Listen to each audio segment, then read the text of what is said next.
prosseguindo com o Simple Past Tense Regular Verbs, ou seja, o tempo passado simples dos verbos regulares, né? E eu queria iniciar a aula de hoje partindo lá de onde nós terminamos na aula passada, que seria falando sobre o processo de formação da primeira sentença, que seria uma sentença afirmativa, ok? Então, o que é que eu preciso ter para estruturar uma sentença afirmativa no Simple Past Tense? Eu preciso disso aqui. Preciso do sujeito. Depois do sujeito, eu coloco o verbo no passado. Como é que eu coloco o verbo no passado? Aplicando as regras do ED, apropriadas para cada tipo de verbo, para cada terminação. E por último, a gente vai usar o complemento, né? E o que é que tem nesse complemento, né? Isso eu não posso pegar, por exemplo, uma sentença no passado e dizer assim: eu estudei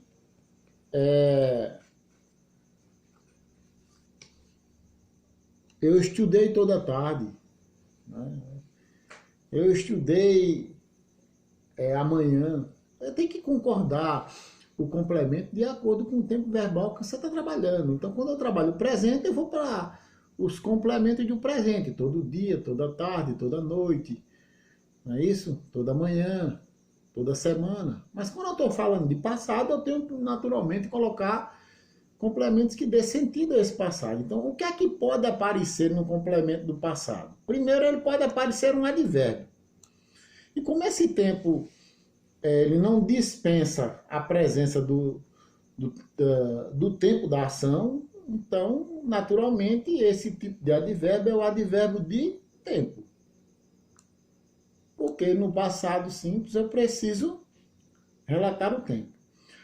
Eu também posso ter um advérbio e um substantivo, que isso aí daria uma locução, ou seja, uma locução adverbial de tempo. Então, eu posso ter outras maneiras, mas normalmente eu conto com essas daqui, ó. Tá? Eu conto com essas daqui. Yesterday, que quer dizer ontem, não é isso? Ou então esse last, que seria aquela forma de você fazer a locução, né? A locução tem que ter no mínimo duas palavras, né? Então eu posso contar com esse last, que esse last sozinho é passado, significa passado, ou último. Então quando eu digo assim, last night, é porque da noite passada, last year, o ano passado, last week, semana passada, last month, o mês passado, last Saturday, sábado passado. Eu estou aqui citando só um dia da semana, mas poderia ser, qualquer um poderia ser last Monday, last Tuesday, last Wednesday, last Friday, last Sunday. Poderia ser qualquer um, tá? Então estou só citando. O que é comum também aparecer no complemento do passado? Essa palavra ago, que significa atrás. Esse atrás não é nem referente a posicionamento, tá? Porque quando se refere a posicionamento é preposição, que é behind. Se eu disser assim, o gato está atrás da porta, eu diria, the cat is behind the door. Então esse atrás aí não é de posicionamento, é de tempo. É como se eu dissesse assim, I studied mathematics 20 minutes ago. Ou seja, eu estudei matemática há 20 minutos atrás. Seria nesse sentido, é de tempo e não de posição. Posição é a preposição behind. Aí não, eu estou falando de tempo, tá? Ou então datas inferiores ao ano em curso. Ora, se eu estou em 2020, eu não posso colocar uma data expressando 2021, porque aí seria futuro. Seria inapropriado, inconveniente para o tempo verbal que eu estou trabalhando. Se eu estou trabalhando passado, então eu vou usar datas inferiores ao ano que estou. 2019, 2018, 1500, qualquer data, tá, que dê esse sentido de passado. Então, é isso que traz normalmente pode aparecer no complemento do passado. Eu não estou dizendo que só aparece isso.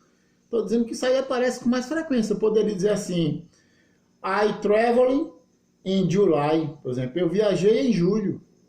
I traveled in July. Eu viajei em julho. Então, eu estaria usando uma preposição, tá? E o mês. Então, não é só isso. Só que esses aí aparecem com maior frequência, tá bom? Então, eu tenho aqui o exemplo. Marcelo estudou ciência semana passada. Então eu teria o Marcelo, que é o sujeito, estudou o verbo e tudo que passar do verbo, ó, se eu disser assim, Marcelo estudou com os amigos e com o pai, com a mãe, não sei quem mais, sim, semana passada, tudo seria complemento. O complemento pode ter uma palavra, pode ter muito. O que passou do verbo principal, não é? O que passou do verbo principal é chamado de complemento. Então aqui o complemento seria o quê? Ciência, semana passada. Quando você vai procurar o verbo, você não procura o verbo já flexionado no passado. Isso aí é aplicação da regra. Então eu vou para o verbo no infinitivo. E como é o verbo que está aqui flexionado no passado estudou? É to study, que é estudar. Tá? Então eu vou fazendo a aplicação. Ó, Marcelo, que é o sujeito, né? Ó, Marcelo, que é o sujeito.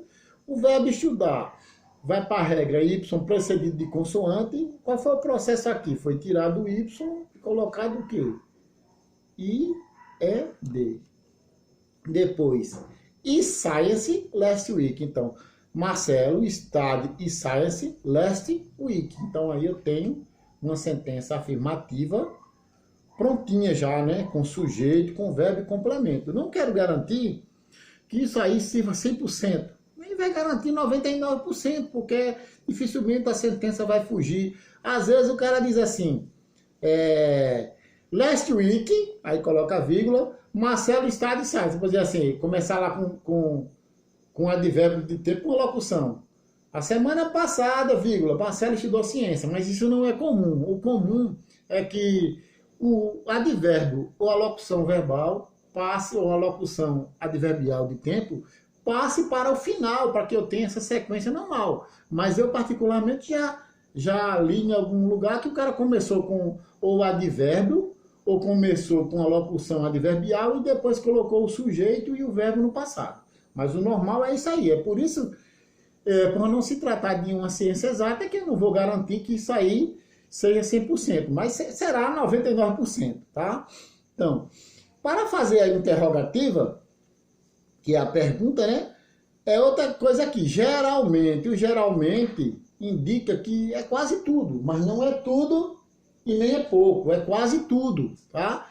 Então, o que é que eu faço para fazer uma pergunta? Eu começo com auxiliar, depois do auxiliar eu tenho o sujeito, depois do sujeito eu tenho um verbo no infinitivo sem TO, é bom que se lembre disso. Então aquela regra que foi aplicada na afirmativa, elas não servem para a interrogativa, você tem que desmanchar, porque na interrogativa o verbo vai ficar normal, vai trabalhar com esse auxiliar did, que não precisa traduzir, tá? Ele é só o ajudante. E por último, o complemento, que foi isso que nós tratamos aqui. Pegando aquela frase aqui, aí você diz assim, no passado simples, só existe um auxiliar. Isso porque no presente nós temos dois, do e das. Mas no passado não há preocupação com dois auxiliares. Não importa a pessoa gramatical, o auxiliar é sempre did, ok? Aí eu tenho aquele exemplo de lá. Did Marcelo study e science last week? Ó, então, o que é que eu comecei? Comecei com auxiliar. O sujeito foi quem? O Marcelo. O verbo no infinitivo sem TO, ele não está mais com IED, está ele normal, sem o TO. Isso tudo aqui é o que? O complemento, né? E naturalmente, no final, a interrogação, né?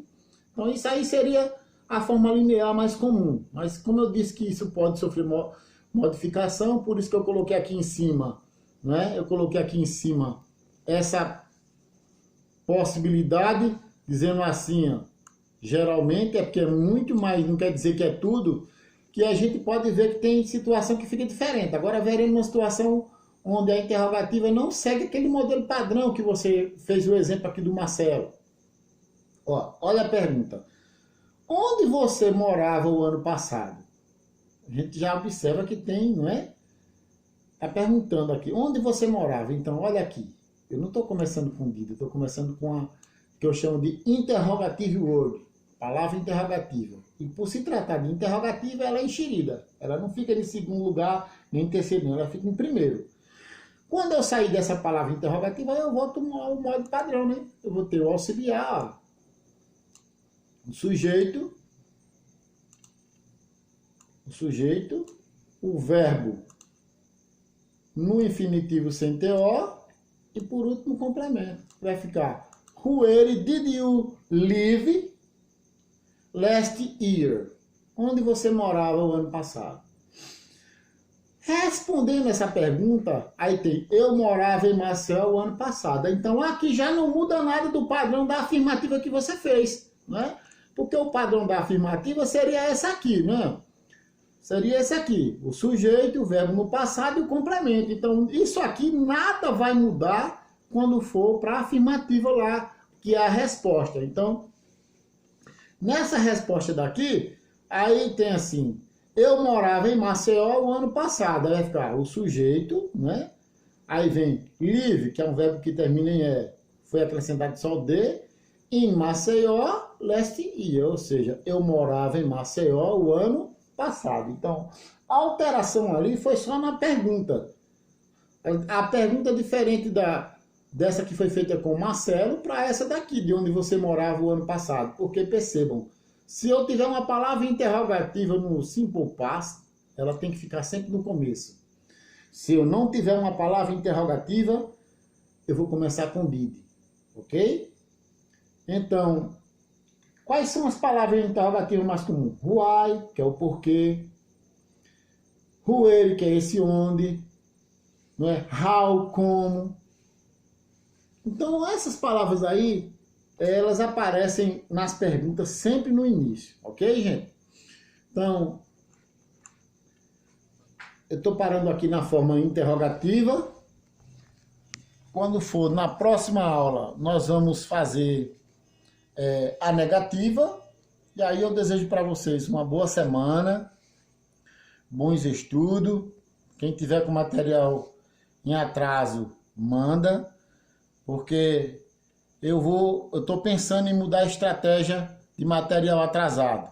Na semana de prova, vou pedir todos os materiais, todos.